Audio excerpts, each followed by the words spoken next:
Frío, viste que acá es muy húmedo, pero al mediodía está soleado, estamos bien. ¿Cómo está Buenos Aires? Y acá venimos de 2 días de lluvia y ahora días nublados, así que nada, yo estoy sintiendo el frío más estos días, ¿viste? Está buenísimo para hablar de cocciones, de métodos de cocción. Nunca me hubiera, bueno, pero viste que nunca me hubiera imaginado hacer una charla de esta, pero está bueno. Está Me bueno. parece, Y no, más vale. en este momento. Eu- no, y seguro, y aparte que es un conversatorio, más que es una de la experiencia, y aparte que vos tenés mucha experiencia. Sí, sí, y de hecho, bueno, a mí me ha tocado vivenciar durante muchos años alimentación viva, estudié mucho, la practiqué muy a fondo, ¿viste? Y, y el primer lugar desequilibrado que me encontraba era el invierno, ¿viste? El invierno con todo crudo, eh, para el cuerpo, ¿no? Energéticamente no encontraba equilibrio. Más allá de usar especias picantes o especias que daban calor al cuerpo y demás, ¿viste? Como que, nada, ahí bien en la realidad, en la práctica, vivencié esa necesidad de la cocción, ¿no?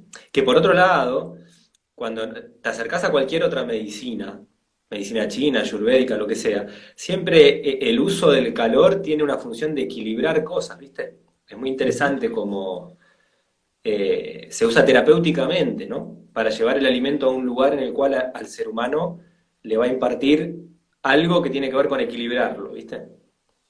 Así que Bueno, bueno, es muy interesante para ya empezar a hablar, porque en realidad la utilización del calor o del fuego, en realidad, cambió mucho nuestro organismo, desde la mandíbula, desde el cerebro, o sea, porque optimizó mucho la energía. O sea, a partir de la masticación, pero con los procesos de calor, con diferentes temperaturas, se optimizó el sistema energético, porque en realidad las mandíbulas eran mucho más grandes, de pasar a ser puramente herbívoro se pasó a ser omnívoro, y todo eso se optimizó. El intestino es más corto, mucho más corto, porque se necesitan otro tipo de nutrientes y otro tipo de reacciones. Y el fuego también cumplió una función, más allá de la cocina, una función colectiva, porque el fuego exacto. no es una cuestión solamente de calentar, sino que en realidad se miraba el fuego, se hacían actividades tribales alrededor del fuego, se danzaba y se cocinaba. Y si había algo Exacto. que existía en ese momento, que es lo que yo vengo a tratar de ver cómo se puede trabajar, era tiempo. O sea, se dedicaba tiempo. Y bueno, y a mí me parece que a partir del fuego se cambiaron muchas cosas. Y a partir de cada lugar, de cada ecosistema, de cada estación, adquirió diferentes técnicas que le fueron útiles, dependiendo su idiosincrasia, las temperaturas. Por eso a mí no me gusta muchas veces homogeneizar todo, porque depende mucho del lugar de donde venimos, de donde estamos. Vos mismo estás diciendo las temperaturas. Eh, yo mira que soy de Mendoza y ahora estoy viviendo en el litoral, y la idiosincrasia, las técnicas de cocción son totalmente diferentes. Y eso Sí, sí, sí. es muy importante porque muchas veces uno en la clínica clona cosas o las replica, y muchas veces uno tiene que trabajar desde la significancia de donde está viviendo, y de la cultura, y de sus tradiciones, y de por qué ha sucedido eso. Eh, Eso es muy importante. Nosotros, por ejemplo, en la zona de Cuyo, el horno de barro es algo que es totalmente natural, pero cuando uno empieza a ver por qué hay un horno de barro, y bueno, porque primero teníamos que optimizar el calor, porque no hay leña, a veces en algunos lugares hay poca leña, entonces con el arbusto necesitaban, son técnicas muy antiguas, ahora había que optimizar el calor. Hay nieve y el tipo de alimentos son totalmente diferentes por ejemplo, a los del litoral. Entonces, cuando uno quiere hacer el mismo tipo de cocciones en el litoral, nos encuentran con que nadie sabe fabricar, o muy poca gente sabe fabricar un horno. Y eso es interesante porque de dónde venimos. Tal Las cual, técnicas tal que... cual. Sí, sí, por eso yo creo que o sea, por ahí íbamos a enfocar la charla hacia lo nutricional de las técnicas de cocción, o sea, en el sentido de decir qué aporta de Ujú. bueno y qué cosas tendríamos que tener en cuenta para evitar posibles formaciones de sustancias nocivas, ¿no? Pero eso sería como la mirada nutricional, y de alguna manera la cocción es una función social, o sea, nos reúne, Totalmente, genera totalmente. vínculos, y entonces si estábamos hablando de las cocciones por lo nutricional, para ver aquello que le hace bien a la salud humana, bueno, el vínculo, la reunión, el cocinar, el prender un fuego, invita a reunirse, y eso es salud también, ¿no? Entonces también digo al momento de elegir la cocción o de elegir la alimentación, no solo podemos ver el parámetro científico, químico de la perfección, sino el encuentro humano de la reunión, ¿no? De todo lo otro que hace a la salud del plato que te comes, digamos, ¿sí? A mí me parece que ese concepto es sumamente importante reivindicarlo, porque muchas veces con estas cuestiones científicas de ver micronutrientes, que si bien no son, son muy importantes, pero en realidad perdemos de vista primero el alimento, lo perdemos de Exacto. vista, y después perdemos de vista el acto de comer. Exactamente, exactamente, sí, Entonces, sí, que eso es importante. sí, sí, totalmente, porque eh, el acto de comer es sumamente importante porque hay todo un depósito de amor, de sentimiento, de emociones, de cómo se busca el alimento. Yo de chico, mi abuela me ha llevado a buscar un alimento y a lo mejor ha estado haciendo una preparación 2 o 3 días. 2 o 3 días. Y ese acto es un acto donde se entregan cosas.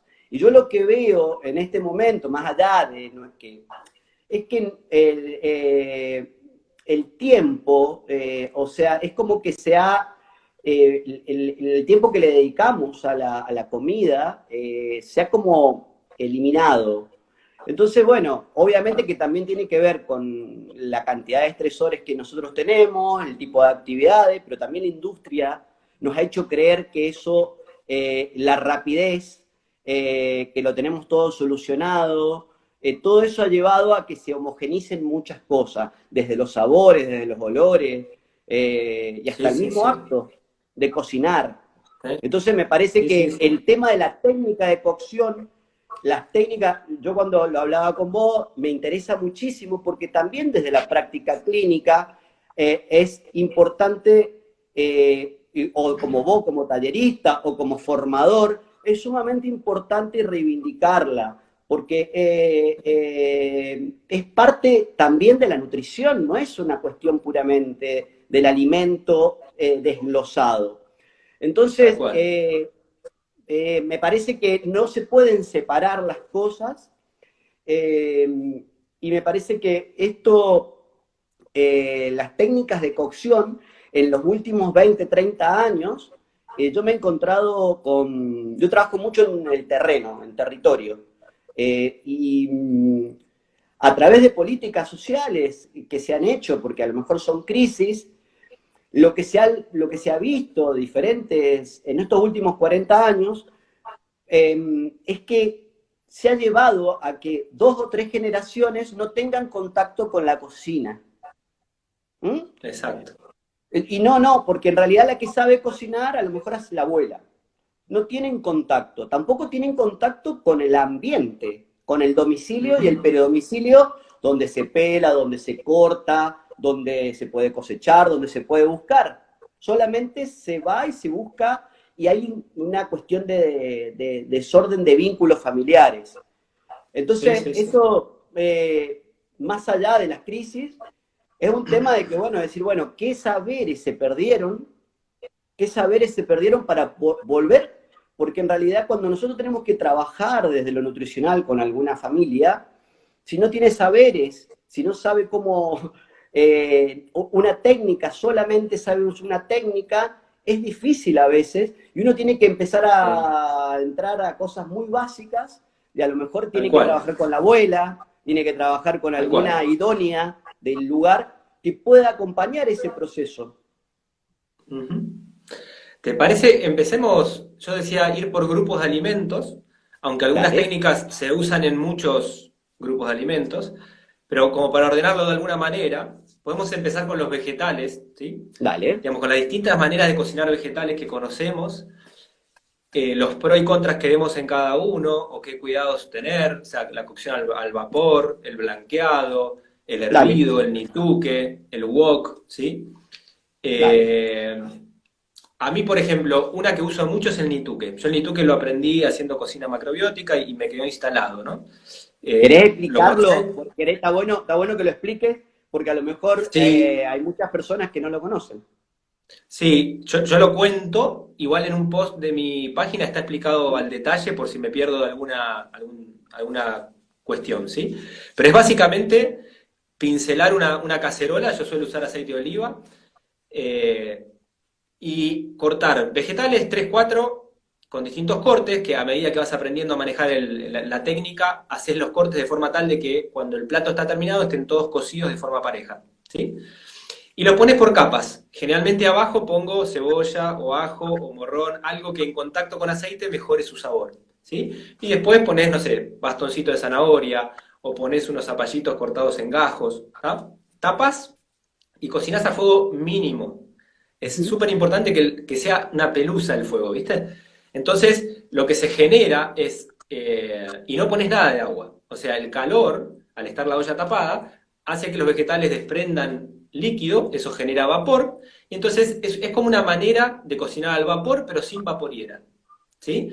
Sí, a mí me parece una técnica muy simple y muy efectiva. Súper simple. Y es súper sabrosa. O sea, para mí, cuando yo aprendí esa técnica, que más que nada hervía antes los vegetales, encontrar el nitú que fue como, opa, qué sabores que pueden tener los vegetales, ¿no? Porque encima de esa combinación de capas de vegetales puedes poner hierbas, un jengibre rallado, una hojita de laurel. Entonces te queda un plato muy sabroso.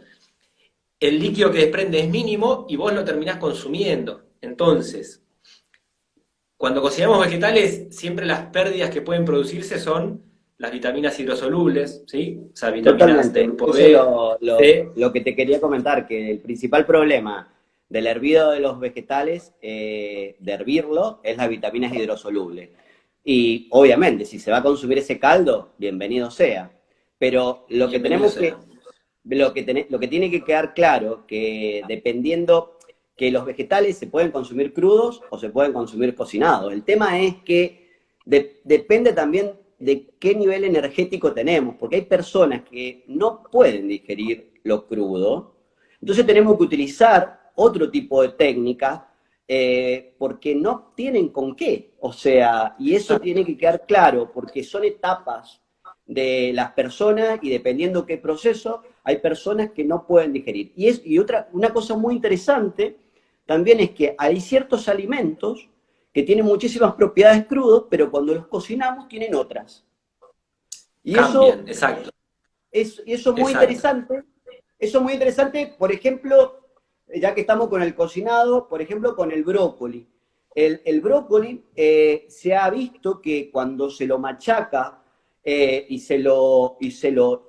punto de, vos lo debes tener más claro, pero el punto de hervor, generalmente hay varios estudios que son entre 4, 5, 6, depende mucho del estado del vegetal, pero ese punto secreta sustancias que son las crucíferas principalmente, sustancias que son antioxidantes, pero que generan, solamente se producen si se cocina, o si se machaca.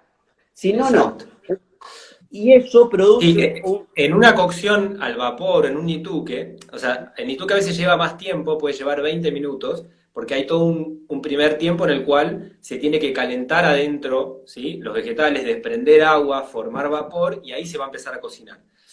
Pero si vos cocinás al vapor con la vaporiera, por ahí en 7 minutos tenés un brócoli perfecto, que hay un punto muy bueno para ver, esto en la medicina china lo marcan siempre, que es cuando el brócoli se pone como verde más intenso, ¿sí? uh-huh. Viste que hay un momento que se pone más intenso y después se apaga. Si se apaga ese verde es como que ya se pasó un poco, ¿sí?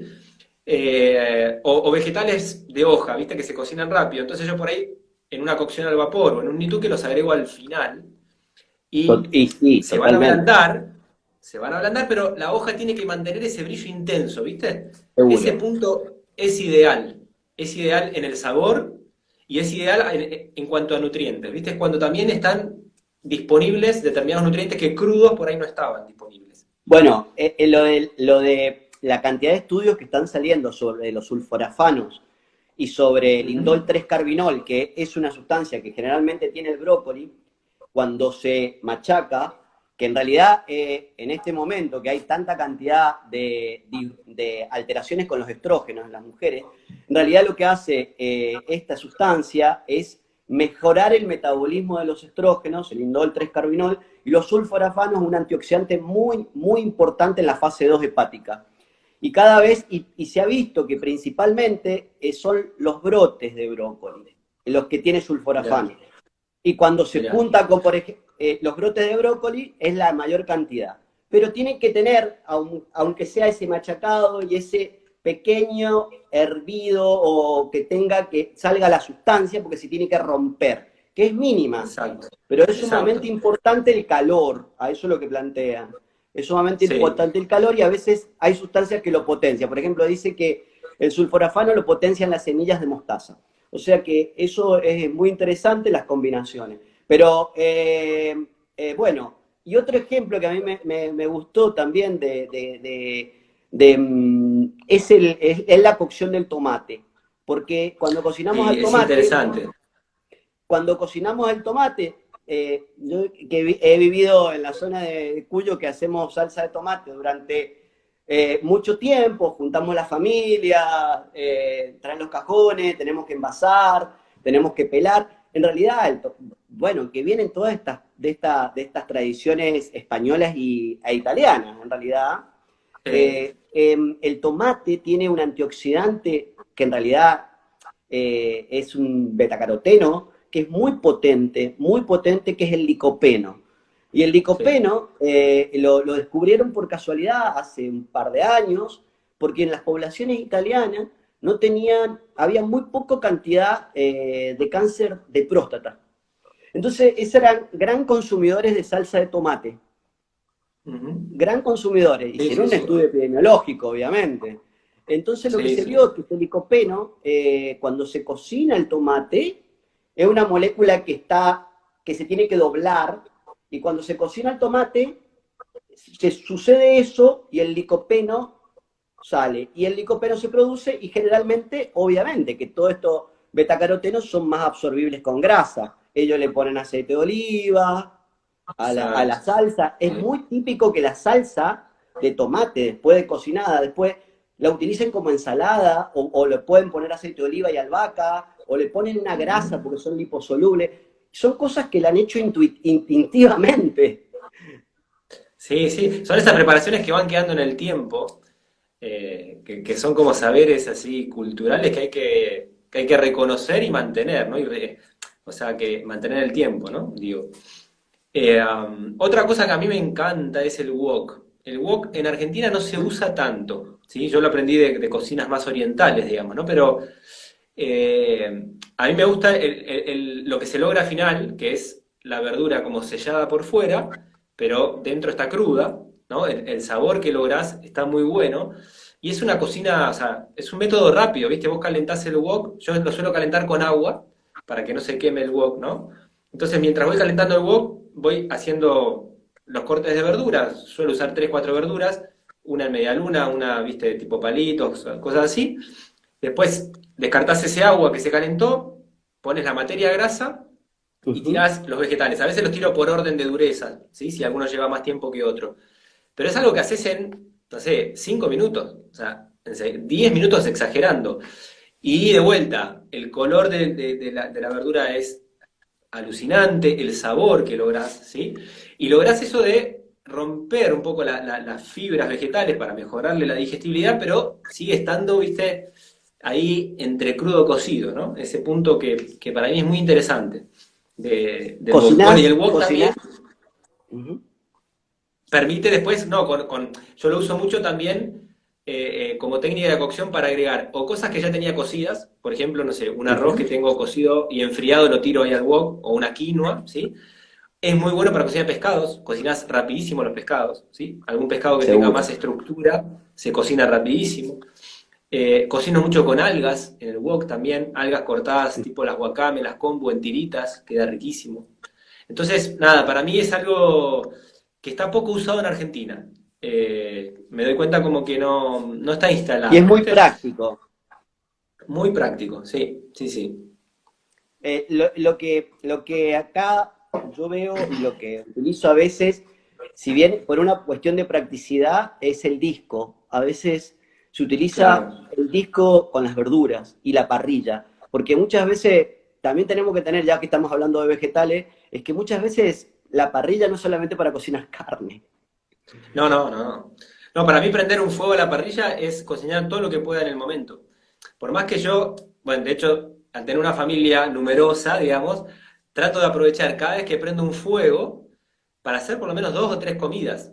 O sea, si voy a hacer, si la Estás comida es, optimizando. claro, si iba a hacer un pollo para comer en esa comida, bueno, voy a hacer unas calabazas, unas papas al rescoldo ahí.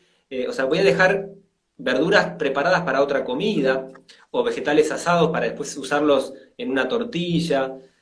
Como tratar de optimizar el tiempo ya que encaré esto de prender un fuego de golpe, ¿no? Bueno, el tema de las verduras al rescoldo también es una práctica muy interesante, porque la verdad que quedan bastante bien, se pierde Sí. poco, depende de lo que hagamos, y se conservan. Por ejemplo, una berenjena en el hervida prácticamente no tiene demasiado líquido y en realidad cuando la hacemos a la parrilla o cuando la podemos hacer al rescoldo tienen otro tipo de texturas. Por lo menos Tal lo cual. que uno... Sí, sí, y es sí. una... Veamos un poquito, ya que empezamos a hablar de la parrilla y nos fuimos para otro lado, eh, qué cosas evitar de la parrilla, ¿no? Porque hay mucho, entre los ámbitos de cocinas más conscientes o saludables, hay como cierto temor a la parrilla, a los fuegos altos, que pueden formar acrilamidas o las aminas heterocíclicas, ¿sí? Los hidrocarburos aromáticos y todas esas sustancias nocivas que generan demasiado temor, ¿no? No sé cuál es tu punto de vista en eso. Eh, Mirá, primero que yo uso la parrilla y generalmente utilizo leña. Ujú. Pero obviamente depende la cantidad. El tema es que la reacción de Maillard, que es la reacción que se produce cuando se une un azúcar con un aminoácido, es la costra que se le hace a la Sí. carne. Esa Ujú. reacción, esa reacción se produce en muchas cosas en la cocina, pero esos hidrocarburos furanos que se produce va a depender de las etapas en las que se produzca y Ujú. la temperatura que tengamos. Hay muchas formas de disminuir esa reacción de Maillard, de disminuir Exacto. que sea menos nociva esa reacción de Maillard. Una de las formas es marinar, porque el marinado de las carnes es algo que es muy interesante. Primero porque le estamos agregando un contenido líquido a la carne o a lo que hagamos, y eso lo que hace es que la temperatura no aumenta tan bruscamente. Y el medio ácido también lo que hace es inhibir esa reacción. Entonces, yo lo he visto en el litoral con el tema de los pescados, en la parrilla, Sí. que se marinan, ¿Con qué lo y la hacen? ¿Con qué verdad lo que marinan allá? con limón, con Con limón, limón. con limón o vinagre, Bien, con limón o bien. vinagre. No Se sé si puede hacer pudiste con ver, otras pero cosas, ¿eh? hay, una vez que se descubrió eso, científicamente digo, ¿no? Que se pudo comprobar que el marinado de las carnes reducía en un porcentaje altísimo la formación de estas sustancias nocivas, se empezaron a hacer estudios con distintas cosas. Yo he visto algunos que hasta con cerveza negra, con vino y mismo con aceite de oliva, que fue el que me llamó la atención, porque siempre yo lo veía con los ácidos, ¿viste? El vinagre, el limón, el vino. Yo uso kombucha a veces, la kombucha vinagrada para marinar también las carnes. Y nada, viste, ver que también con aceite de oliva producía esto de no permitir que se forme esta reacción, ¿no? Y también de la mano de eso va el uso de especias. Por Hay ejemplo, muchas... hay un estudio muy interesante en el cual la reacción de Maillard se inhibe con cebolla y con ajo. O sea, Sí, cuando sí. juntamos cebolla y ajo, Ujú. se disminuye muchísimo en una sartén, se disminuye muchísimo en la reacción de Maillard. Y eso es Sí, interesante para las combinaciones sí. yo he visto Yo en casi marinar, o todos sea, los estudios que vi, generalmente lo que rescataban como positivo es que no hacía falta mucho tiempo de marinado. O sea, con 20-30 minutos de marinado alcanzaba. Pero yo es una técnica que vengo usando hace años y hago marinados mucho más largos. Por ahí de casi todo un día o medio día de cualquier tipo de carne marinada en ácidos con muchas hierbas. Orégano, uso a veces pimentón, romero, canela. Y entonces, más allá de que va a mejorar los aspectos nutricionales de la carne cocida, también tiernizás la carne, mejorás muchísimo el sabor, o sea, lográs sabores realmente increíbles con los marinados que haces, ¿no? cuando hay una técnica que se usa muchísimo en la zona de Cuyo, que se llama carne a la masa, que en realidad la carne a la masa se hace por una cuestión de que las carnes son muy duras, porque el animal Ujú. generalmente se cocinaba y utilizaban una técnica de ablandado y marinado por 3 o 4 días. Se marina, se deja con especies y eso se envuelve en una masa. Pero en realidad, la idea original, cuando yo estaba hablando con puesteros que viven, ellos lo hacían con cuero. O sea, lo envolvían en paquetes y hacían una técnica de cocción muy lenta, en un pozo o en un horno de barro, y en realidad eso hacía que se ablandara muchísimo, muchísimo la carne, y es una técnica que todavía perdura, que la usemos, y que va cambiando también el marinado, porque nosotros le dejamos por lo menos un día y medio Sí, a la carne. Y esto yo no mirá. lo he visto, esto no lo he visto ¿Y en la otros dejás a lugares. temperatura ambiente o la dejás dentro de la heladera cuando la marinás tanto No, y tiempo? lo que pasa que depende de dónde está, porque generalmente arriba, en la cordillera, yo no sé si vos, Sí, no sé cómo le dicen, pero se llama fiambrera. Era como sí, sí, sí. solamente al aire libre, nada más, que era, en esos lugares solamente hay chivos y nada más. Entonces, Sí, es ellos como una utilizan eso, caja no hay con un heladera. mosquitero. Es una caja con un Exactamente. Ellos mosquitero no que se tienen deja a heladera. temperatura ambiente en un lugar fresco y ventilado, digamos. Claro, porque en realidad lo que llaman ellos orearlo. Orean. Exacto, No hay heladera. Entonces, pero exacto. obviamente el clima favorece. Y aparte tiene la ventaja de que es muy seco. Entonces se orea y no necesita. En otro ambiente, obviamente que se necesitas heladera. Necesitas heladera Claro. para mantenerlo. Pero originalmente eso está al aire libre. Igual lo mismo ellos, también esa técnica, también secan en ese lugar, en ese ambiente vegetales que Mirá. los llevan o que lo trasladan, porque es muy interesante que esas personas que todavía quedan son trashumantes, o sea, ellos van a lo que llaman la veraneada. ¿La veraneada qué significa? Van con los animales, arriba en la montaña, entre un grupo, generalmente pueden dormir al aire libre porque son lugares donde en el verano prácticamente son cielos que no llueve. Entonces duermen con las pircas, no sé si te ubicás, son pircas al aire libre, comen y generalmente van a que a los animales pastoreen y después ellos lo bajan en marzo. Esto es una práctica ancestral y que yo a mí me ha interesado muchísimo la idiosincrasia, de cómo se alimentaban, y he estado prácticamente 2 o 3 meses con ellos en un trabajo que hice en el 2007, con los puesteros de la zona del sur de Mendoza. Y bueno, y son tradiciones porque son familias que se van trasladando y ellos y ahí ellos tenían, por ejemplo, vegetales secos que llevaban y que en realidad ellos dicen que eso, vos fíjate que San Martín cuando hace el cruce de los Andes, todos sus soldados llevaban vegetales secos en bolsas. Y eso es sumamente importante, cómo lo ponían, lo calentaban, y son cosas que les han sacado de su ambiente.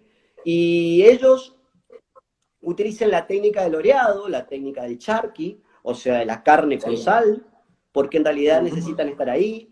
Eh, También utilizan la técnica de la quesadilla, que no sé si quesadilla con... pero es muy interesante el tipo de alimentos que tienen, porque se alimentan a base de vegetales que llevan conservados, porque no hay, y carne. Sí, sí, por eso, para mí ahí se estaban sumando personas, algunas preguntaban primero qué era el rescoldo es cocinar a las brasas, simplemente dejar los alimentos entre las brasas y se van cocinando, o los restos de ceniza que van quedando. Y estábamos recién charlando con Mauricio de posibles perjuicios de la cocción al fuego o a la parrilla o lo que sea, ¿no?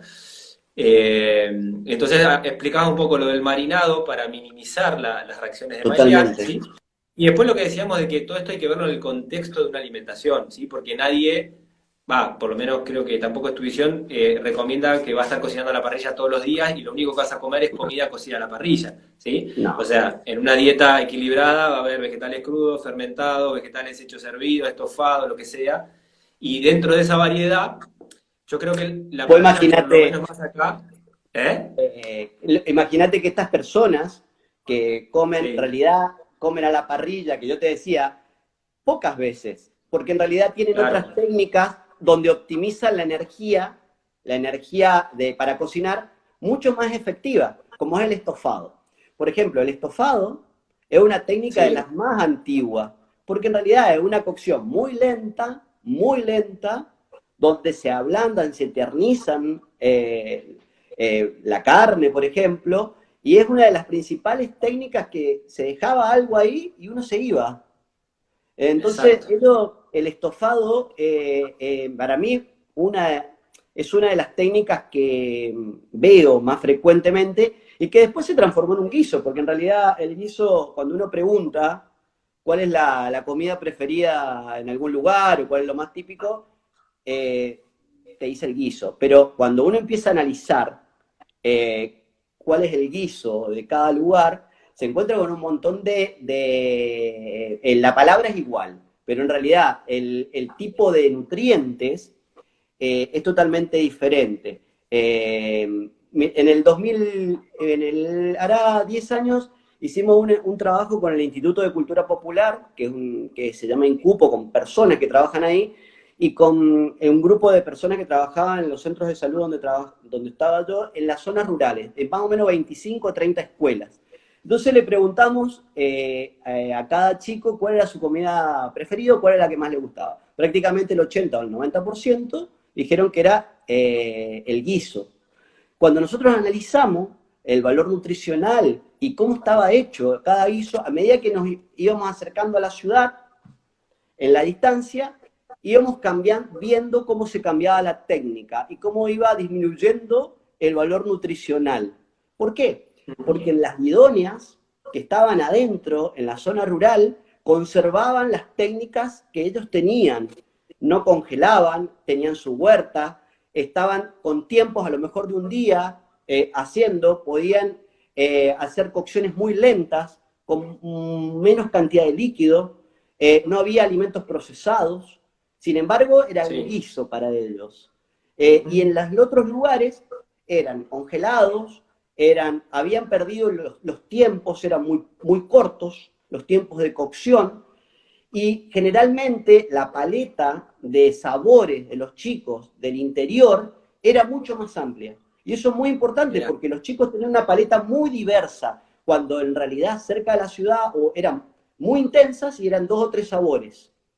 Y eso claro. es muy importante para el cerebro, porque Sí, después, cuando queremos hacer una intervención de poner algún vegetal o alguna cuestión, es muy difícil, porque es muy claro. invasivo los elementos de la industria que se utilizan. Ujú. Mira, acá recién preguntaban si tantas horas de cocción no va a afectar la pérdida de vitaminas en relación al estofado, ¿viste? Pero lo que hay que entender es que, nada, las vitaminas hidrosolubles del grupo B y C pasan al líquido y las terminás Es que ingiriendo. se toma el estofado, se consume el líquido. Exacto. A mí lo que me gusta del estofado y el guisado, en la cocina yo la diferencia que entiendo entre uno y otro es que al guiso le agrego agua generalmente, o un No es caldo de líquido. cocción. Y el Ujú. estofado se cocina con los propios jugos de la carne o de los Totalmente. vegetales que uses, ¿no? Pero comparten esto de que ambas se trabajan en temperaturas de hervor, que estamos hablando de unos 100 grados, entonces todo lo que se puede producir en la cocina, la cocción a la parrilla o al fuego, no se va a producir en el hervido. O sea, para mí No, desde lo terapéutico son las técnicas ideales. El estofado y el guiso, para mí, es totalmente. la técnica ideal de cocción de una carne. Además, es muy interesante si vos analizás el jugo que te estás tomando. Es una Ujú. mezcla de lo que extraes de las carnes o de los huesos de las carnes, que es más interesante todavía, de las hierbas que usés, porque usás muchas hierbas y especias, de los vegetales. Entonces, en ese líquido te estás comiendo todos los Por extractos de todos eso, esos grupos de alimentos, ¿no? yo por eso hice este comentario, porque guiso, la palabra guiso, podemos estar en las antípodas. Si analizamos el valor nutricional de un guiso bien hecho, con todo lo que vos planteás, o agua, fideo y nada más. Sí, Bueno, claro, y claro. sigue siendo guiso. Sí, sí, sí. Entonces, Sí, esto es sí. muy importante porque como nosotros, como terapeuta o persona o las idóneas, cómo pueden trabajar estas cosas para mejorar la calidad Ujú. de estas preparaciones o la técnica, porque en realidad esto lo estamos diciendo, decir, ¿cómo mejoramos la técnica? Sigue siendo guiso para la gente, pero no es lo mismo un guiso de estas características que vos planteás Sí. con especies, con hierba, con vegetales, con una carne, a solamente una lata de tomate, fideo y agua, porque es lo que se Claro, sí, ve. sí. Ujú. Sí, ahí vuelven a decir que la vitamina C se pierde en la cocción, etcétera. Sí, igual estamos Bueno, analizando métodos de cocción en el contexto global de una alimentación en la cual yo, por ejemplo, si me voy a comer un guiso, generalmente lo voy a acompañar con un plato de chucrut donde está lleno de vitamina C. O sea, en la totalmente, no, combinación de no, la comida, lo crudo, lo fermentado aparece y me seguro, trae aquello que por ahí se perdió un poco en esa cocción, digamos, ¿no? Entonces en el balance seguro. está todo cubierto, digamos, ¿sí? Eso No, es interesante también. no, eso no se discute porque lo que estamos tratando son técnicas de cocción. Sin embargo, voy a hacer una aclaración. Eh, en las épocas de frío se vio que la vitamina C, porque un lugar donde hay mucha vitamina C es en las glándulas suprarrenales de los animales, porque es donde está el Ujú. estrés. ¿Está? Entonces, en algunos lugares donde había tiempos de mucha cantidad de temperaturas bajo cero, donde adversidad, donde no había vegetales, estas poblaciones, generalmente del norte de América, utilizaban una cocción muy básica, muy, muy rápida, de comerse las suprarrenales, que están arriba del riñón. Ujú. Y es una fuente muy grande de... Lo que te quiero decir es que no solamente es una cuestión de vegetales solamente, Porque si no, decir, bueno, ¿de dónde sale la vitamina C? Cuando no hay acceso a vegetales alimentos, crudos. a vegetales. ¿Mm? Sí, sí, sí, sí. Che, me gustaría que hablemos un cachito de grasas y de semillas. O sea, de grasas digo, enfocarlo en el sentido de qué consideras vos mejor para cocinar, ¿sí? Y después de semillas, porque hay todo también un tema detrás de todo lo que se puede generar nocivo en calentar una semilla, en tostarla, qué cuidados tener, ¿no? Y demás. Entonces, yo cuando hablo de En grasas, relación a los... digo, cuando hablo de grasas, lo que trato de transmitirle en una clase, ¿no? Se me A cortó. una alumna, un alumno, es esto de, para mí no hay una grasa buena para ir al fuego, sino hay una grasa más estable que otra, ¿sí? O sea, de alguna manera toda materia grasa algo va a sufrir en el fuego, pero lo ideal sería usar aquellas más estables. Y bueno, yo sugiero las grasas saturadas animales, o el que usa aceite de coco, y si no el aceite de oliva, que sería un monoinsaturado, pero que también tiene mucha estabilidad, ¿sí?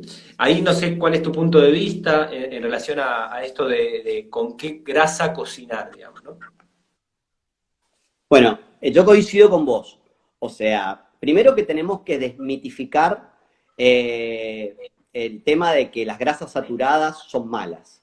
O sea, primero, Ujú. porque hay cosas que parece que son obvias porque las manejamos entre nosotros dos, pero a veces la gente dice, ¿vas a cocinar con grasa? Bueno, mirá, es lo más estable desde el punto de vista oxidativo. Dependiendo de las temperaturas, obviamente que tenemos las grasas saturadas, que son las sólidas a temperaturas ambiente, que eso es importante. Después tenemos las monoinsaturadas, el aceite de oliva y las poliinsaturadas. También tenemos dentro de las monoinsaturadas, yo no lo utilizo particularmente, pero hay gente que lo utiliza, que es el alto oleico. Yo no lo utilizo. Ujú. Pero es una grasa un poco más estable.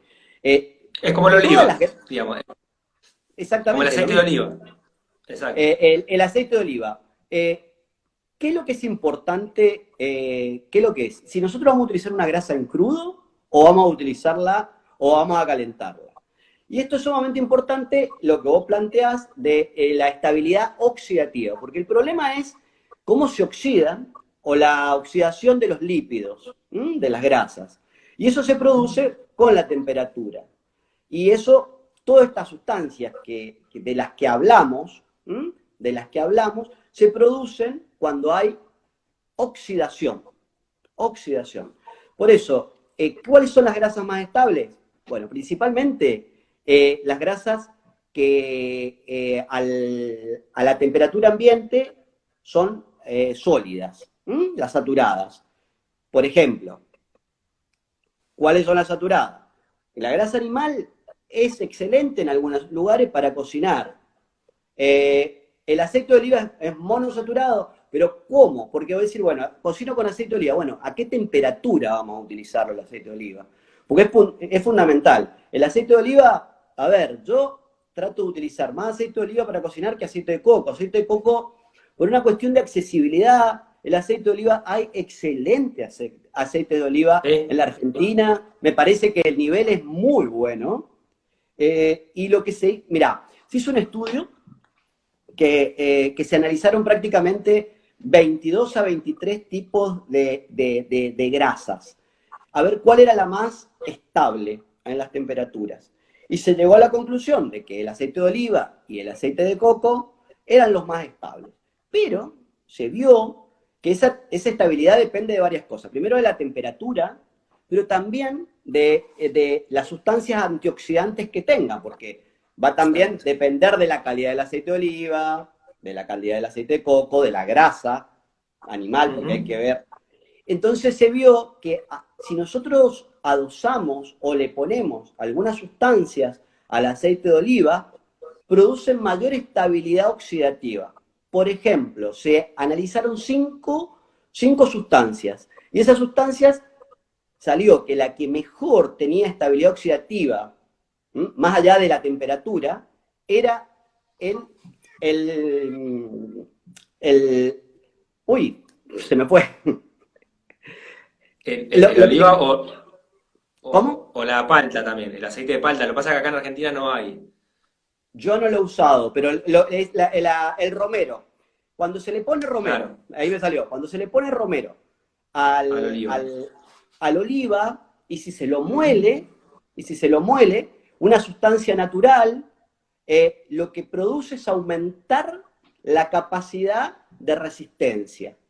Y eso es muy interesante porque en realidad son sustancias naturales que se pueden secar o se pueden, vos tenés mucha experiencia en los micronizados o cómo se puede Sí, moler y se aumenta muchísimo la estabilidad del aceite. Y esto es un sí. estudio muy interesante porque se comparó la pimienta, el jengibre, el romero y el orégano. Y el romero fue el que más estabilidad tuvo en el aceite de oliva, principalmente Sí, porque sí, el sí, aceite de sí. oliva a partir de una cierta temperatura también se oxida. Sí. Es muy interesante ver que esto es un saber popular del origen de la humanidad, cómo el uso de las especias en distinta forma nos ayudan, ya sea para activar procesos digestivos, activar jugos gástricos, para evitar procesos de oxidación en las grasas. O sea, por todos lados, fíjate cómo las especias son claves para en la Totalmente, cocina, ¿no? totalmente. Claves. Totalmente. Sí, El hecho de que lo hemos hablado con vos, el hecho de la combinación de la cúrcuma con la grasa y con la pimienta, cómo mejora la exacto. piperina la absorción a nivel digestivo prácticamente 1000 veces. Entonces son Sí, sí, cosas sí, que han sí. estado en la naturaleza y que se han como amalgamado con nuestros genes. Porque es la Exacto. realidad. Porque forman parte de, son sustancias que prácticamente han estado en nuestra historia. Y Sí, bueno, y eso es sumamente importante, que obviamente acá preguntan si el romero no es tóxico. Bueno, todo depende de la cantidad. O sea, estamos claro, hablando sí, de sí. pequeñas cantidades para poder Sí. macerar o poder poner en el aceite de oliva como una técnica para mejorar la estabilidad si uno quiere cocinar a una temperatura mayor, porque si no tenemos Exacto, otras opciones. exacto. Bien, ahí preguntaban por el de girasol, pero vamos a resumir, digo, acá, Buenos Aires o Argentina, usar aceite de oliva para cocinar. Yo uso el ghee también, que es la manteca clarificada de vaca de Totalmente, pastura, totalmente. ¿sí? Como dos opciones que para mí son muy superiores al aceite de coco en el sentido que el aceite de coco está todo bien, pero para el que vive en Brasil o en Puerto Rico, o sea, Sí, no es digo, sustentable para cocinar. exacto, exacto. Acá en Argentina, digo, creo que el aceite de oliva o un ghee hecho con manteca de pastura sería mucho mejor Totalmente, opción. totalmente. El aceite de girasol, entonces, ¿por qué no? Un poliinsaturado, si querés explicar ahí. Poliinsaturado, primero porque en algún momento más adelante vamos a hablar solamente de grasas, porque es para hacer una charla entera y entraríamos en la característica de lo que es el omega 3, omega 6 y el Exacto, ratio. Hay un ratio muy alterado, que es la relación omega 3, omega 6, que está alterado y que hemos hablado en algún momento de la inflamación de bajo grado y que el omega 6 hay prácticamente 20-1, y eso es ujú, muchísimo y produce una inflamación muy grande. Y estos aceites, la industrialización y este tipo de aceite ha colaborado a que esto aumente. Los productos ultraprocesados han llevado a que este ratio aumente y esa relación produce mucha inflamación de exacto, bajo grado. Nuestro sistema inmunológico se activa continuamente. Las membranas celulares necesitan omega 3 que sale de los pescados de agua fría. Bueno, hay muchos lugares donde sale el omega 3, pero lo que quiero mostrar es que este tipo de sustancias son nocivas, son muy inestables, producen mucha exacto. inflamación. ¿Y cuál es el tema? Que en la cocina cotidiana es como moneda corriente. Aparte estos aceites, el fritar No con solo estos la aceites, cocina, no solo la cocina cotidiana, sino todo lo que hace la industria. O sea, ¿sí? Digo, no sí, solo la cocina sí, cotidiana, sino que todo lo que compras en un supermercado está hecho con aceite de girasol, de soja, ¿sí? De canola, de sí, sí, todos lo que aceites llamo, ricos en esas y grasas. aparte son lo que llamamos las grasas trans, que sí son, Ujú. producen inflamación, y vos imaginate, una papa que tiene un aminoácido que se llama asparragina, la papa, en combinación con el aceite caliente produce algo que se llama acrilamida. Y la acrilamida es, ¿por qué? Porque ese aminoácido junto que tiene la papa en esa temperatura tan alta, continuamente, bueno, y eso, la acrilamida es una de las, imagínate cuando se reutiliza, se reutiliza, se reutiliza, la oxidación que tiene ese tipo de sustancias. Entonces, Exacto. a mí me parece que, bueno, hay que cambiar la forma de cocinar, porque en realidad no significa que una vez uno no pueda hacer una fritura. Yo lo veo cuando hace la gente la mandioca en el litoral, es muy esporádicamente que utiliza, y lo hace con grasa. Lo hace con grasa ¿Con de grasa de animales. qué? Mirá, se utiliza grasa de animales o de vaca o de cerdo, o también ellos utilizaban en un momento grasa de carpincho, utilizaba y reciclan de pescado, también utilizan, porque en realidad es lo que tienen. Claro. Es lo que tienen. Grasa de la cocción de los animales, porque se utiliza la grasa de pato. La grasa de Ujú. pato la he visto que la utilizan mucho para hacer algunas Claro. cocciones. Sí.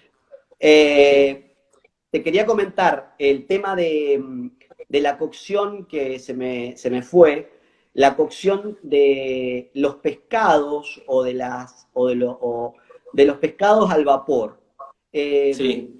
en realidad, muchas veces, estas técnicas, tanto las carnes como los pescados, en la cocina en seco, obviamente que es la más adecuada. No significa que no se pueda hacer. Al revés de las verduras o de los vegetales. ¿Por qué? Porque en realidad estamos hablando con ácidos grasos que si tienen agua o se ponen, se pueden oxidar. Entonces, Ujú. la idea es que no es que no se pueda hacer, pero es una técnica que a veces hay que manejarla muy bien porque en realidad se oxidan los ácidos grasos por este tipo de técnica.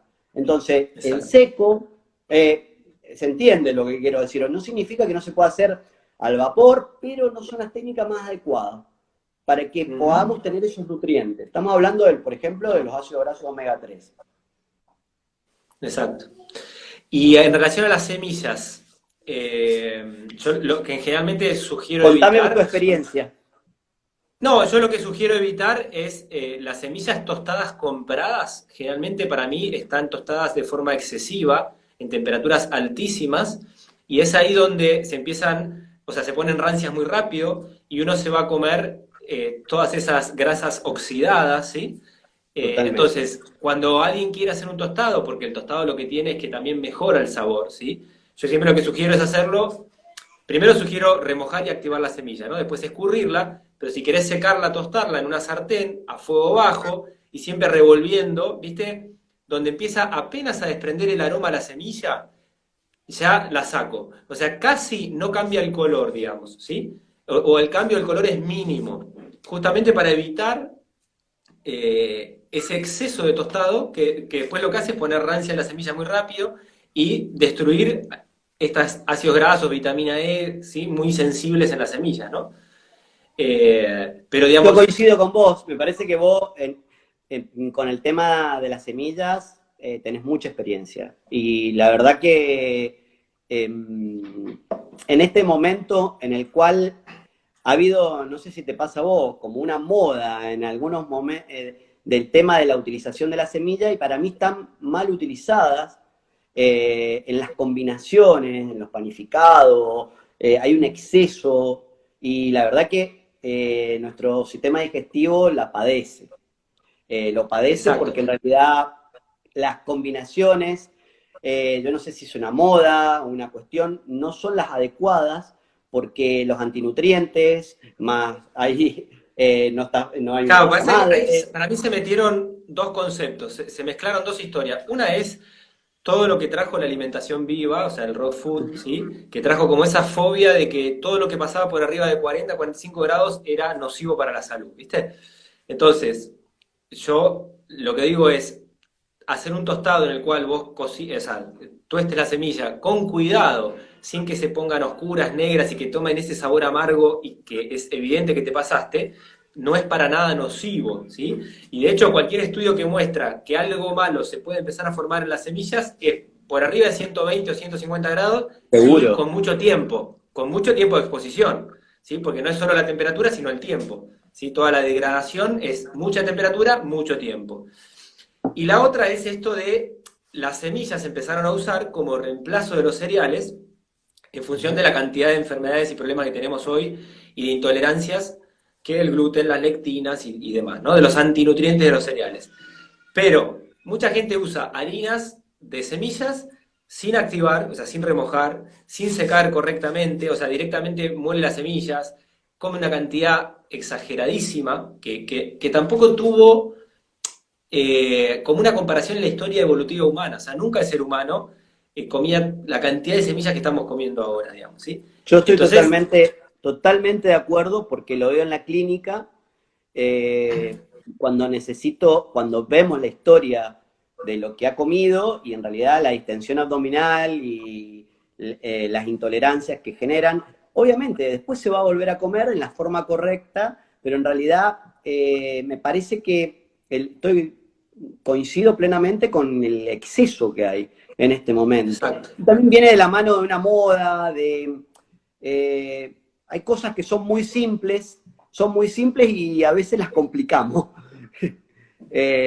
Sí, No sí, sé si te sí. parece, me parece que cosas muy simples. Yo a mi abuela no la veía hacer tan complicadas las cosas a veces, ¿o no? Tal cual, tal cual. Sí, sí, sí. Sí, sí. Lo que pasa es que, bueno, a veces yo lo que digo es que como en la ciudad hay tanta información, tantos Sí, libros, tantos protocolos que parecen ser la salvación del mundo, que perdemos contacto con la vida de las cosas, con el hacer de las sí, cosas. a Cuando mí uno me está parece más en que... contacto con la producción de comida, o Ujú. sea, yo siempre digo, a ver, comé todas las nueces que vos quieras pelarte. Por ahí un día te pelás medio kilo y te la comés, pero al día siguiente ya no lo vas a volver a comer, porque no tenés más ganas de No, pelar nueces. ¿Entendés? seguro. Lo que pasa es que Sí, hoy a comer veces hay nueces que ir a depende de tu lo... poder adquisitivo, de poder ir y comprarlo, nada más que de eso, ¿viste? A veces Eh, eh, el poder de la simpleza, las cosas simples. Podemos hacer un plato o comer tan simple y a veces vemos, es verdad, lo que me parece que en la ciudad hay demasiada información, a veces tenemos que limpiar un poco para tener un poco de claridad, porque el exacto. exceso de información tampoco es bueno. No Sí, sí. significa que tengamos exceso de información, no significa que sea conocimiento. Exacto, exacto, exacto.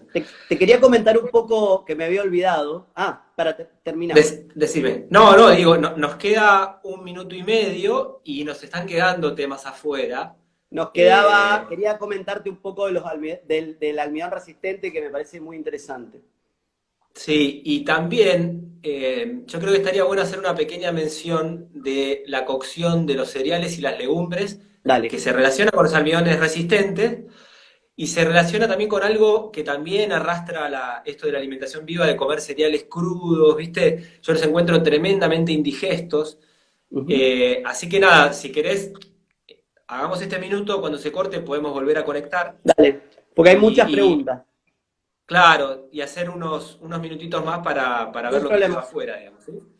De las fibras fermentables que están relacionadas con la cocción, porque las forman la cocción, digamos, ¿no? Ahora lo quiero explicar bien porque es muy interesante. Sí, nada, si querés empezar y si se corta, volvemos a Bueno, retomar. la idea de lo que se llaman fibras fermentativas es muy interesante porque ha cambiado, porque con todo lo que estamos aprendiendo sobre la microbiota intestinal, eh, antes nosotros hablábamos de fibras solubles e insolubles. Y a lo mejor un concepto más moderno, más interesante, es hablar de fibras fermentativas, porque en realidad la fibra es lo que lo de que se pueda alimentar nuestra microbiota intestinal. O sea, ¿de qué se alimenta? De lo que nosotros nos digerimos. Explicando fibras fermentativas y ahí se nos fue. Bueno, Contanos. eh, el concepto de las fibras fermentativas, eh, a partir del estudio de la microbiota intestinal y del boom que hay del intestino, es un concepto mucho más aplicable, me parece, en este momento. En realidad es, bueno, ¿de qué se alimentan nuestras bacterias intestinales?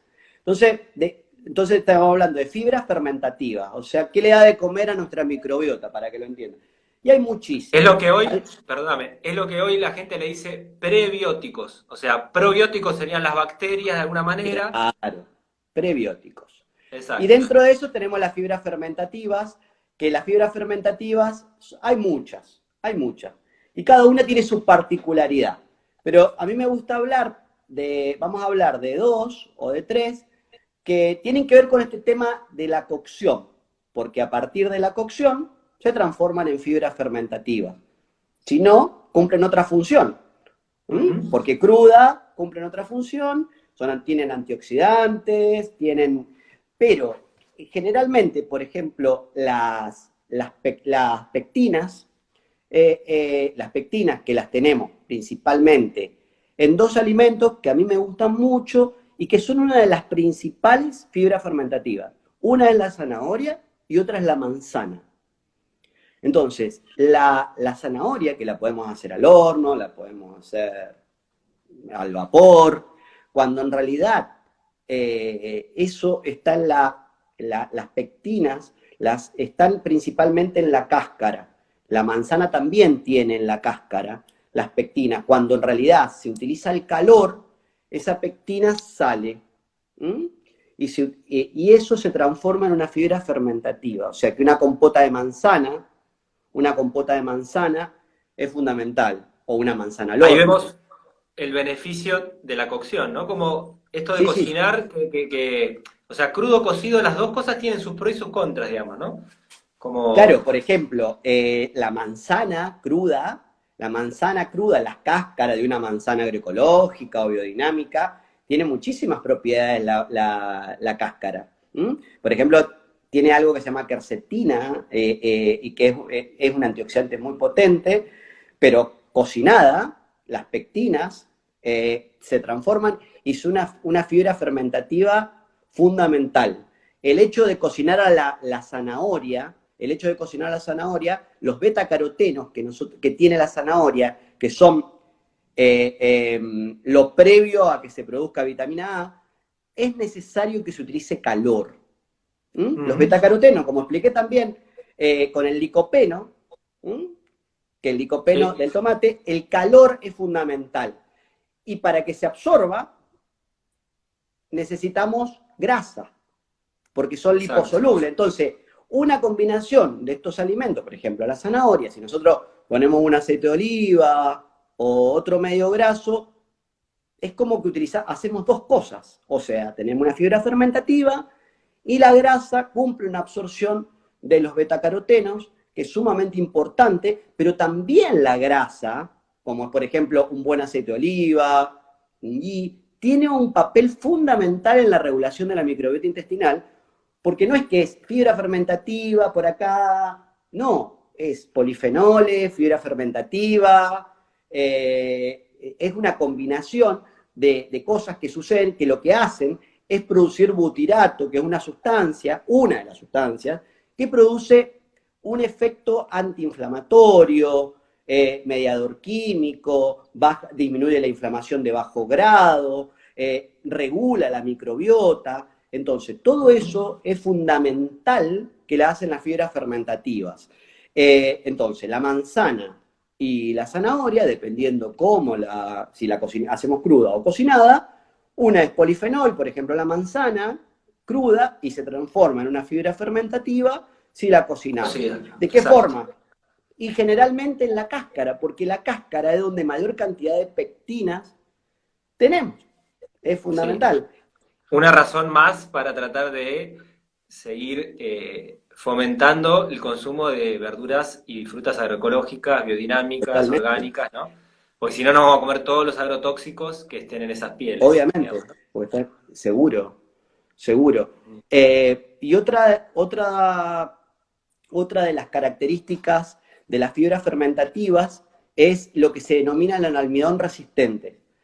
El almidón, yo esto lo traté de explicar en una de las charlas.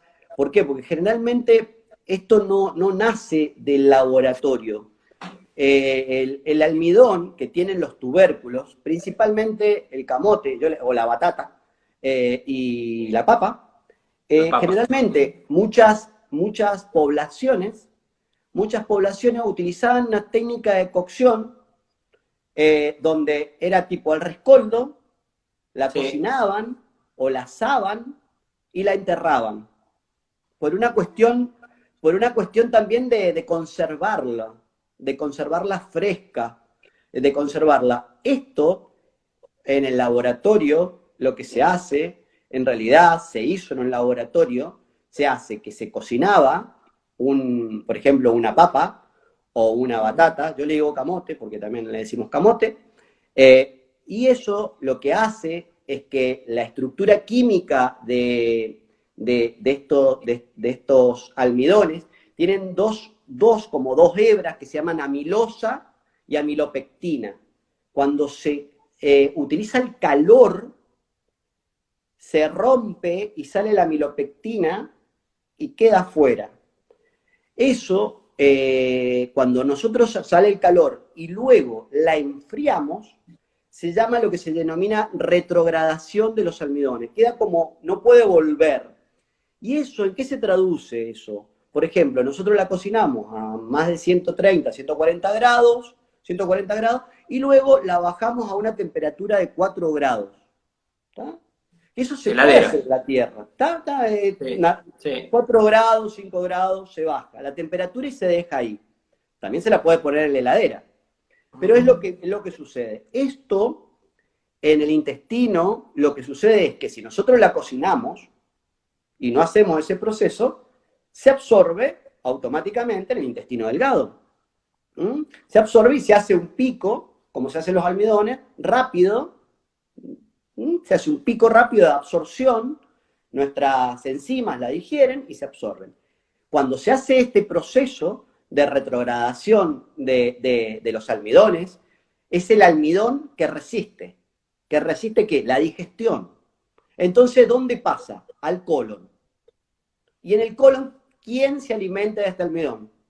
Nuestras La bacterias. bacteria. Entonces, esto es una explicación, porque si no, a veces no se entiende. Hay que hervir ahora que la papa, ¿por qué? Sí, es bueno. No, es por esto, obviamente, que este tipo de alimentos se le dará a las personas que puedan comerla, que no tengan ninguna patología, o que no tengan un sobrecrecimiento bacteriano en el intestino delgado, porque esto va a suceder en el intestino delgado si no está bien. Entonces, ¿en Exacto. quién? En los que están bien. Y Por eso obviamente también hay formas de, yo lo hago mucho con la papa y con el arroz también, ujú, eh, de cocinar para dos o tres comidas. O sea, si cocino una papa, por ahí ahora la como recién cocida, o sea, no formé almidón resistente, ujú. pero cocino un poco de más y eso lo voy a enfriar en la heladera y mañana o pasado lo uso y ahí sí tengo almidón resistente, ¿sí? O sea, con el arroz hago bastante esto también, de cocino, una parte la como ahí y sé que no está el almidón resistente, pero estará lo bueno del arroz. Y la otra parte la enfrío y la uso para otra comida, ¿se entiende? O sea, eso se puede organizar y con una misma cocción lo has hecho dos o Pero tres veces. lo que vos decís me viene ideal porque el arroz también es un almidón resistente. Y generalmente, si nosotros hacemos el proceso este que estamos explicando, lo hacemos con el arroz y después lo Ujú. comemos frío, es almidón resistente. Pero lo interesante es explicar qué tiene mayor cantidad de almidón resistente. Y depende mucho de la cocción y la técnica. Por ejemplo, si nosotros utilizamos arroz, generalmente se hicieron los estudios que más o menos son 3 gramos cada 100. O sea, ¿está? El plátano macho, la banana, tiene mucho Sí, almidón resistente también, que llegó sí. casi a 10, que es mucho. Ujú. Eh, la batata, dependiendo el tipo, 5. La papa es la que tiene más. Pero ¿qué pasa acá? Generalmente los estudios estaban hechos con papa hervida. Cuando se le utilizó la papa al horno o la batata al horno, prácticamente llegó a 20. Mirá vos. Entonces, lo que tenemos, lo más importante es que dependiendo del método de cocción, el almidón resistente cambia las cantidades. Y entonces el horno o las brasas o una cocción donde sea seca, y se enfría, Y después se prácticamente vuelve a usar. Mirá qué duplica bueno. el almidón resistente, y eso se vio en el laboratorio porque esto es puramente la técnica. La Ujú. técnica de hervido no, es prácticamente igual que el arroz o menos. Ahí está con Claro. el arroz. Acá preguntaban con qué arroz, si con arroz integral, yamaní, en general con cualquiera. O sea, yo lo he Eso, hecho más con experiencia cualquiera. vos. Sí, sí. Hay estudios que muestran que por ahí con arroz blanco puede formarse más que con integral, pero en ningún estudio se demostró que algún arroz no formara almidón resistente, digamos. Así que con cualquier arroz háganlo. Yo además lo que propongo en general es, está bueno ver los estudios para ver las cantidades, ver qué podría ser mejor, pero sin obsesionarnos tanto, incorporar esto como recurso ya Totalmente, hace que incorpores totalmente. almidón resistente. Si vos, cuando vas a cocinar papa, batata o arroz, tenés en cuenta cocinar de más para enfriar un poco, usarlo al día siguiente en otra comida, y ya estás incorporando el hábito. Y ya estás beneficiando a tus bacterias del colon para que formen el butirato y tantas cosas buenas que van a formar gracias a estas fibras, digamos, ¿no? Sí, a mí me parece que los estudios es muy difícil, hay que tener una mirada muy crítica para trabajar con estudios en nutrición, porque hay muchas variables y la mayoría de los estudios que se han hecho estudios epidemiológicos y así nos ha ido, porque el hecho de que estemos utilizando la cantidad de azúcares refinados, desnatados, y todo se han basado en ciertos estudios que se han hecho mal y así hemos tenido muchas Ujú. consecuencias. Entonces uno, o sea, la lipidofobia que tenemos de las grasas, en realidad se han basado en ciertos estudios que les ha venido como de 10 a la industria de los alimentos y han utilizado ciertos estudios para fortalecerlo y decir que era así. Me parece que hay que tener una mirada crítica con los estudios, hay que empezar a ver la evolución. Yo siempre digo, bueno, mirá, hago una nutrición basada en la evolución y en la cultura y en nuestra Ujú. historia y en nuestra... porque contra eso no hay nada.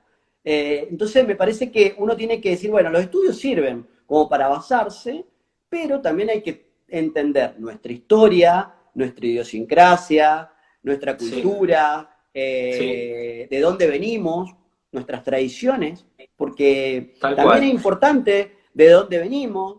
Mirá, eh, acá están preguntando, muchas personas preguntan si se puede recalentar la papa o el arroz, ¿sí? Yo sí, lo que he visto es que mientras vos no pases temperaturas de 120, 150 grados, que cuando vos calentás algo, el hervor son 100 grados, o sea que el almidón resistente sigue estando, digamos, o sea que una recalentadita se le podría hacer. el almidón resistente sigue siendo almidón resistente hasta por lo menos 120 grados. O sea que Mirá, la ahí va. podemos entibiar y después es sumamente importante después cómo la comemos. Si nosotros le agregamos, por ejemplo, una batata y le podemos poner un poco de aceite de oliva, mejora un montón. O sea, con aceite, con grasa. Exacto, Con exacto. grasa mejora un montón. O sea, el almidón resistente mejora, estamos hablando de la papa, la batata, Ujú. eh, El arroz. el arroz. El almidón resistente también se utiliza. No tengo, tendríamos que empezar a trabajar un poco con el tema del plátano macho porque Sí, no, porque es muy interesante. El tema es que son sí. fibras que no se digieren tan fácilmente, hay que cocinarlas. Yo los he visto en sopas,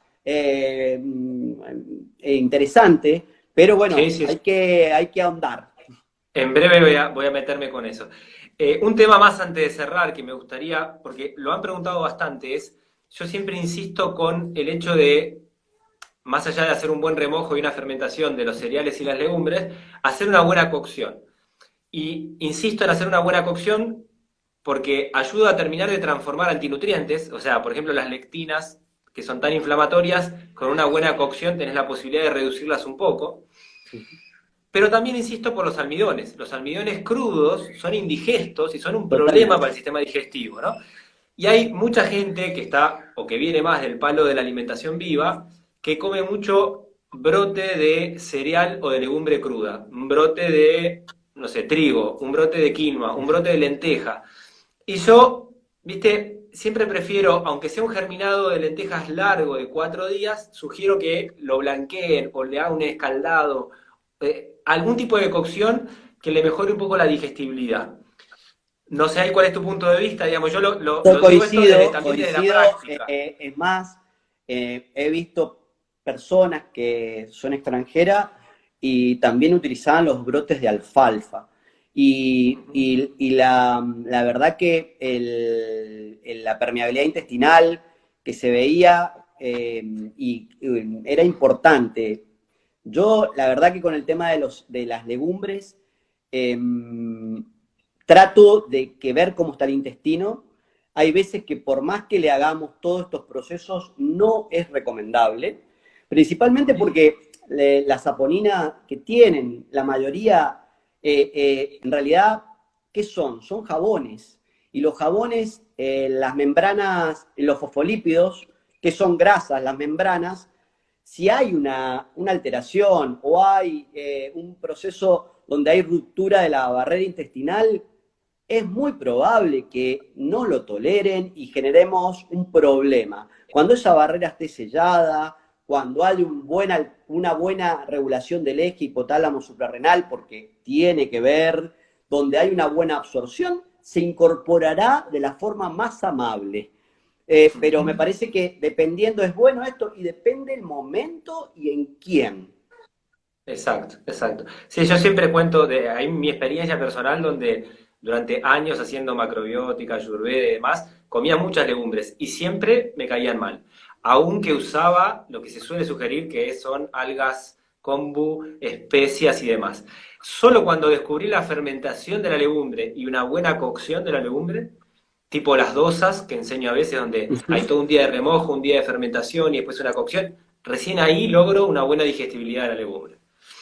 O sea Pero que, viste que son cuestiones muy personales, porque también sí, tiene sí, que ver sí, con la historia del intestino de cada uno.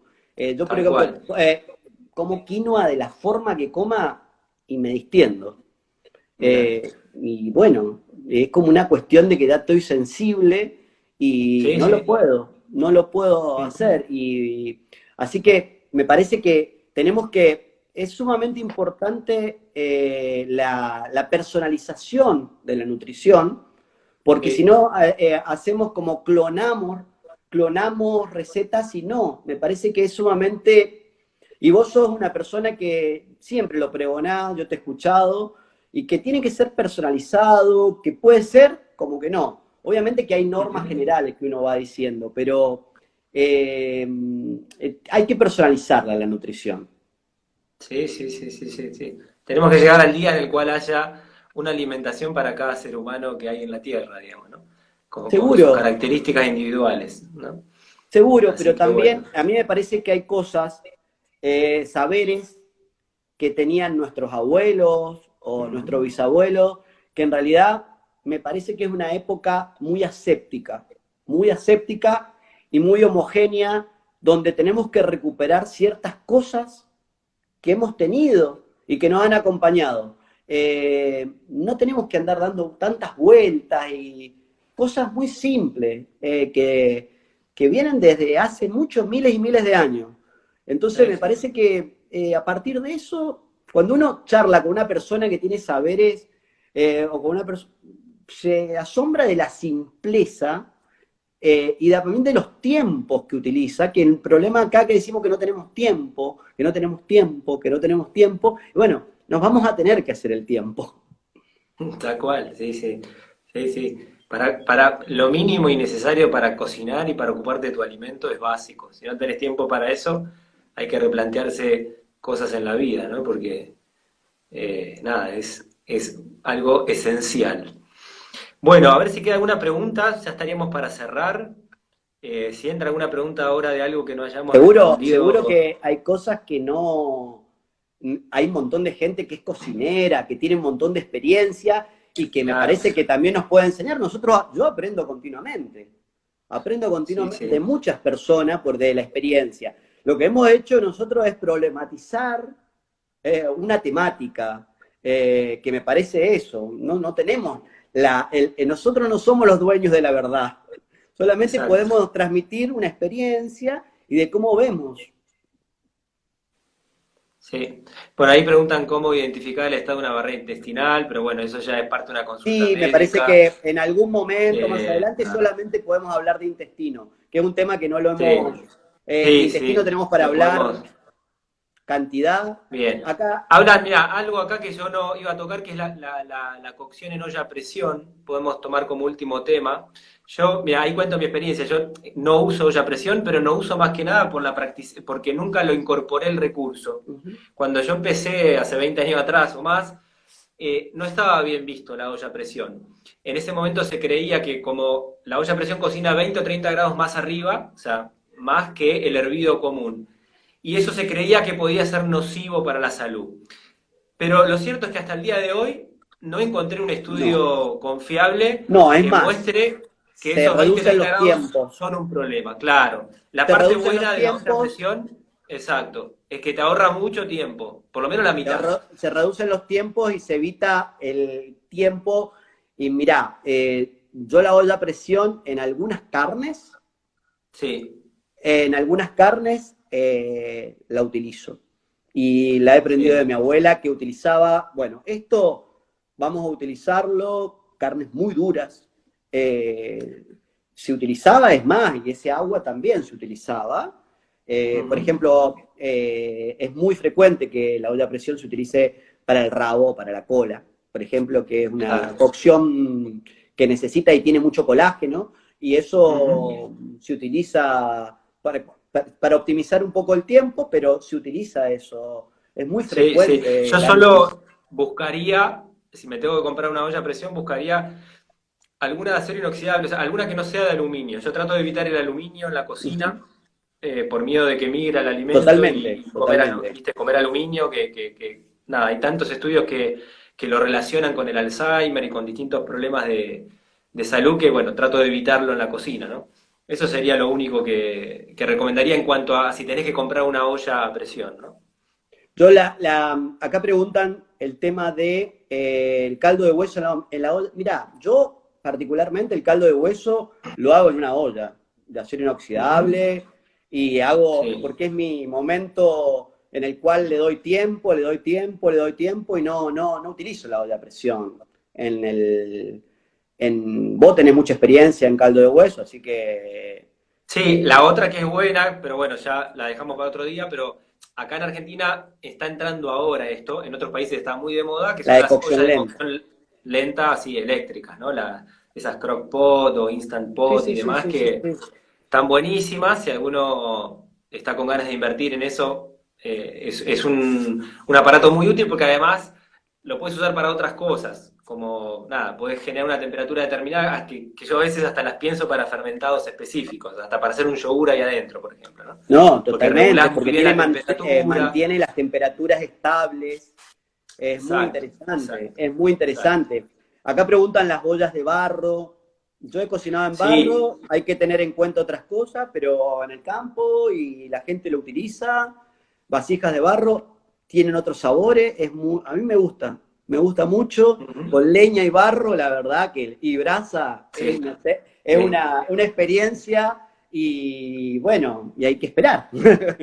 Y hay que sí, esperar. sí, sí. Después preguntan acá cerámica. Yo cerámica no utilicé. No la utilicé. Sí, Conduce mucho.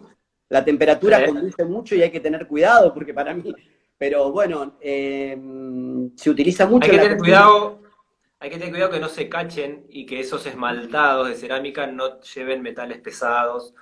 Eso es más que nada, ¿no? Para mí la cerámica está buena si uno tiene en cuenta de que quien lo elabore no use esmaltes con metales pesados y después uno en la cocina cuidarlo para que no se cache, porque si no te vas a comer todos esos esmaltes, ¿no? Esos son los cuidados más que nada que tendría. Preguntan acá yo utilizo hierro mineralizado, tengo una sartén viejísima, Ujú. la que tengo, Sí, no sé, vos sí, tenés más sí. experiencia, vos sos cocinero, lo mío es A mí, autodidacta. mira, de lo que se consigue en Argentina uso acero inoxidable, o sea, a nivel Ujú, olla, cacerola. Uso el hierro a veces, hierro porcelanizado o hierro vitrificado también uso. ujú. en la olla son incómodas, porque son muy pesadas, ¿sí? Sí. Yo tengo Pero una olla va. de hierro, una sartén de hierro de hace mucho tiempo, que es francesa, pero la compré y que es muy liviana y es de hierro. Sí, Bueno, y hay que tener sus recaudos, hay que limpiarla, hay que ponerle grasa porque se oxida, sí. pero la Después verdad que es muy para noble. el horno, Ujú, en el horno también uso los enlosados, ¿sí? Que son ujú. livianitos y van bien. Y el material que me encanta para el horno es el vidrio, ¿no? Como es inerte. Sí, me parece que es eh, lo más, entonces, va muy bien, ¿sí? Preguntan una y otra vez de las ollas Essen. Yo no las uso porque están hechas de aluminio y algunas tienen un antiadherente medio sospechoso. Así que yo prefiero evitarlas. Me da cierto temor, ¿no? De todos esos materiales. Habiendo una, otros además. una técnica que he usado, que es muy interesante y que la he visto también a nuestros abuelos, es la Ujú. olla de hierro en el horno, Sí, ¿no? sí. Yo la uso para hacer Porque pan. sí, es como un estofado muy lento. Exacto. Y es impresionante la diferencia que Ese. obtenemos porque el calor es diferente. Entonces, a lo mejor un horno de barro, cerrarlo, dejar la olla adentro y dejarlo. Exacto. Eso Exacto. tierniza diferente la carne, los sabores son distintos. ¿Por qué lo digo? Porque a veces uno piensa que tiene que estar la olla arriba de la cocina. Y a veces Ujú. tenemos un fuego o tenemos algo prendido en otro lugar. Y para mí es una técnica que me ha sorprendido y se obtienen otros resultados. Sí, sí, sí, es interesante. Bueno, nada, creo que pasamos por varios puntos, siempre van a quedar temas por tocar, que los podemos ver en otro encuentro, ¿sí? Fue Nada, yo ya una estaría... charla totalmente distinta Sí, sí, a sí. lo que para mí, Fue... me parece que Pero hemos... sabes que las cosas que fuimos tocando son temas que a mí me los vienen preguntando hace años, que salen permanentemente en las clases. Nada, son cosas que generan dudas, así que algo creo que hemos ahí ayudado un poquito. Sí, a mí me parece muy Bueno, productivo. Te agradezco también a vos por tu experiencia de tantos años, de poder amalgamar los saberes y lo que por tu experiencia como cocinero porque en realidad sos un difusor de conocimiento, de difundir. Entonces te sí, agradezco muchísimo porque yo te he planteado, digo, mirá, hay una necesidad de plantear este tema porque muchas veces estamos planteando las cosas así, necesitamos trabajar el tema de las técnicas porque no se habla y me parece que hay que reivindicarlas a las técnicas. sí, Así sí, sí, que, sin bueno, duda. Vamos a tratar de dejarlo grabado, ahora lo voy a dejar en el IGTV y después yo los estoy subiendo a mi podcast, o sea, el audio lo pueden bajar y lo pueden escuchar en Spotify, en Podbean, ¿sí? Así que hay mucha gente que está escuchando la otra charla que tuvimos hace tiempo, ¿viste? Así que está bueno, bueno, acá me así que preguntan, difundiendo. hay como 10 veces que me han preguntado qué es el parche, ¿viste? Porque quiero qué es el Ah, parche. sí, sí, sí. Si querés les comento, así ya cerramos. Dale, dale, dale, dale, cerramos con eso, sí, sí, sí. Bueno, mira, yo hace tiempo que vengo trabajando el tema de las frecuencias, a mí me gusta muchísimo, no solamente la química, sino también la física, y bueno, a partir de seguir a personas que rompen paradigmas, me puse en contacto con una persona que se llama Michael Hoff, que es un neurofisiólogo que es sueco, y a partir de ahí empecé a hacer una terapia que se llama aminoneurofrecuencia. Y la verdad que este parche es parte de la terapia, pero en realidad siempre lo utilizo cuando tengo que dar una charla, pero en realidad es una terapia que no utiliza químicos, no utiliza ninguna sustancia química, y en realidad utiliza frecuencias cerebrales que combinadas hace como una homeostasis en el cuerpo. Después lo vamos a explicar, pero porque la gente pregunta, y la verdad que es fundamental y se transmite por el agua. que nosotros prácticamente somos 60 o 70% agua. Así que Sí. bueno, te agradezco muchísimo, Bueno, Ali. Te agradezco gracias Mauricio muchísimo. una vez más y En algún será, momento haremos intestino, que piden todo intestino, digo, bueno, a dale, fondo, dale, a dale. fondo, y te agradezco muchísimo tu generosidad Buenísimo. y tu sabiduría, principalmente. Dale. Un abrazo grande, ¿eh? Y hasta el próximo, ¿sí? Siempre gracias. Listo, muchas gracias, hasta luego.